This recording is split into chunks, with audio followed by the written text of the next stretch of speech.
이 공사 대금을 쉽게 뭐 계약상 돈을 받을 때 계약에 따라 조금씩 다르긴 하지만 처음에 받는 돈을 선급금이라고 보통 많이 하고요. 그 중간에 매달 아니면 두 달에 한 번씩 받는 돈을 기성금이라고 하고 제일 마지막에 공사 완료되고 나서 받는 돈을 잔금, 준공금 뭐 이렇게 표현을 하기도 합니다. 계약서에도 그렇게 표현하기도 하고 안 하기도 하는데 이 선급금이란 녀석은 그냥 통상적인 매매 같은 데서 보자면 계약금 같은 거예요. 원래 도급은 수불이라고 말씀드렸죠. 일이 전부든 일부든 끝나야지 돈을 주는 건데 수급인 입장에서는 자금력이 부족하니까 처음에 빈손으로 공사를 시작하기에 힘드니까 일부 뭐 20%, 30% 이렇게 먼저 줍니다, 돈을. 이게 그러면 어떤 법률 가행에 문제가 발생하느냐? 돈을 먼저 줬어요, 30%를. 그러다가 공사를 30%를 했어요. 그러면 30%할 때까지는 수급인은 기성금 한 푼도 못 받는 걸까요? 그렇게 되면 미리 땡겨줄 의미가 없잖아요. 그래서 이 선급금이라는 거는 여기 빨간색으로 적어놨는데 전체 공사와 관련해서 미리 지급하는 비용입니다. 그래서 이 전체 공사를 하는데 드는 돈의 30%를 아예 맨 앞에 땡겨서 준 거예요. 그렇기 때문에 수급인은 이 돈을 먼저 땡겨받았으니까 공사 일로서 갚게 되겠죠. 30% 일을 하고 나면 다 갚은 게 아니라 쭉 공사를 하면서 끝까지 가면서 그 비율대로 조금씩 갚아 나가게 되는 거예요. 그렇기 때문에 중간에 도급계약이 해제됐을 때 그럼 얼마만큼 갚은 거냐 이런 문제들이 발생하는 거거든요. 그래서 이 선급금은 돈을 미리 땡겨주는 거니까 도급인 입장에서는 이 돈을 제대로 쓰는지를 담보하기 위해서 선급금 보증증권이라는 걸 수급인한테 제출하라고 하는 경우가 많습니다. 계약서에 그런 교정이 들어가는 경우도 많고요. 이 정산하는 방법은 뭐 계약에 따라서 정산하면 되는데 보통은 선급금을 기성고 비율에 따라서 정산한다고 해요. 계약금의 전체 계약금의 30%를 먼저 받았는데 공사를 10% 했어요. 그러면 30% 받은 거에 10%만큼을 이제 갚았다 이렇게 되는 겁니다. 그래서 전체 공사가 다 끝나야 30%를 다 갚으면 되고요. 그게 바로 기성고 비율이라고 하는 건데 뒤쪽에 기성고라는 부분에 가서 말씀드릴게요. 그러면 계약이 중간에 갑자기 해제가 되거나 했을 때 이게 그러면 별도의 상계에서 표시 없이 당연 중단되느냐? 이 부분은 임대차 계약 생각하시면 될 것 같아요. 임대차 보증금 같은 경우도 임차인의 어떤 손해배상 그런 게 당연 공제되는 거잖아요. 그래서 그 보증금에 대해서 가압류 같은 게 들어온다 하더라도 일단은 임차인 먼저 보고해 주는 것처럼 마찬가지 구조입니다.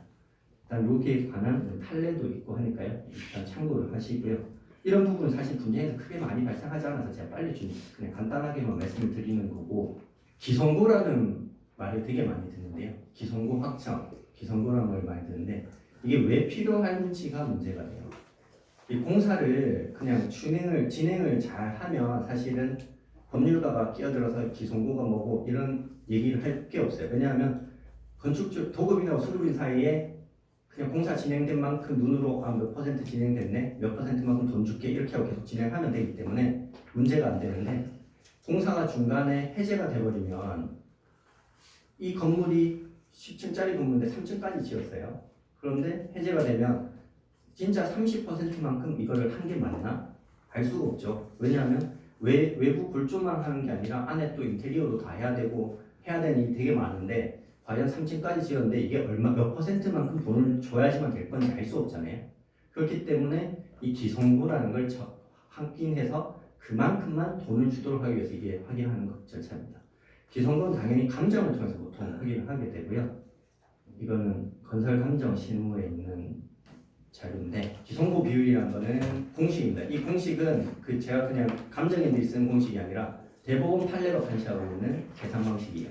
공사가 중간에 중단돼 해제됐잖아요. 그러면 왼쪽에 기시공된 부분에 소요된 비용, 지금까지 시공되는데 소요된 비용 플러스 남은 부분을 만드는데 드는 비용이 전체 모수가 되고 그 중에서 지금까지 시공하는데 드는 비용이 분자로 가야 되죠. 그렇게 해서 이 비율을 기성고 비율이라고 합니다. 결국 이 비율이 공사를 얼마만큼 했는지에 대한 비율이 되는 거고요. 계약 금액에 이 기성고 비율을 곱하면 지금 계약 해제됐을 때 수급인한테 줘야 되는 돈이 나오게 되는 겁니다. 근데 이게 지금 기성고를 감정인이 기본적으로 하는데 생각을 해보면 전 이 판례를 여기 판례 문구가 그대로거든요. 아무리 읽어봐도 잘 납득이 안 되는 거예요. 기시공 부분에 소요된 비용은 이 돈을 수급인이 그러면 썼는 돈을 가지고 쓰나? 이게 앞으로 만드는 돈은 그러면 이거는 쓰지 않았는데 이거 어떻게 알지? 그게 궁금했는데 건설감정 실무에도 나오는데 기시공 부분이나 미시공 부분이나 실제 비용을 가지고 뽑는 게 아닙니다. 특정 시점을 기준으로 해서 그때까지의 시공된 부분의 공사량, 물량이라고 표현하는데요. 공사량을 감정을 쭉 하면 보통은 아까 말씀드린 산출 내역서라는 게 계약서에 있다고 했죠. 거기에 보면 세부적인 일마다 단가가 얼마 이렇게 다 있어요. 정해진 게. 그걸 곱하면 금액이 쭉 나옵니다. 그렇게 해서 지금 시공했던 돈을 계약 구조에 따라서 계산을 하는 거고요. 마찬가지로 앞으로 해야 되는 일의 양을 설계도면이나 아니면 내역서 같은 걸 보면 무슨 일 쭉 이렇게 숫자로 다 뽑을 수 있어요. 그 숫자를 뽑고 계약서에 있는 단가를 곱하면 돈이 나오게 되고 그렇게 해서 이 비율을 따지는 거고요. 그렇게 생각을 하면 이게 또 의문이 드는 게 아니 그 엑셀표로 산출 내역사라고 해서 아주 상세하게 세부적인 공사 일의 양과 그 단가를 다 정해놔서 했으면 딱 멈춰지면 거기서 OX 쳐가지고 O 된 것만큼만 더하면 그냥 끝날 텐데 이걸 왜 감정해? 이런 생각을 하실 수 있는데 실제로 제가 이렇게 할 수 있는 게 바로 내역 계약, 단가 계약. 그 광급공사에서는 단가 계약이 많다고 말씀드렸잖아요. 그래서 실제로 이 산출 내역사가 아주 상세하기 때문에 실제로 어디까지 공사했는지 그 내역에 따라서 정확하게 일했는 것만 체크만 딱 하면 금액이 딱 나옵니다. 그런데 민간건설공사는 이 산출 내역사가 엉망이에요. 아주 러프하게는 그냥 뭐 철근 콘크리트 뭐 일식 이렇게 해가지고 1억 이렇게 적어놓는 거예요. 그러면 이 안에 들어가는 일의 양이 그 공사의 양이 얼마인지가 세부적으로 나눠지지가 않아요. 그렇기 때문에 그런 경우들을 이게 세부적으로 안 되어 있기 때문에 감정인들이 정확하게 이거를 설계도를 가지고 공사량을 세분화해가지고 다시 구분해내는 겁니다. 이런 건설 감정을 하시는 분들의 얘기를 들어보면 내역 계약이라고 해서 산출 내역상 아주 정치하게 되어 있는 계약에서는 정확하게 일의 양만 내역서에 표시만 정확하게 된다면 감정 하나 그 내역서에 따라서 엑셀로 계산하나 똑같은 금액이 나오게 된다고 합니다.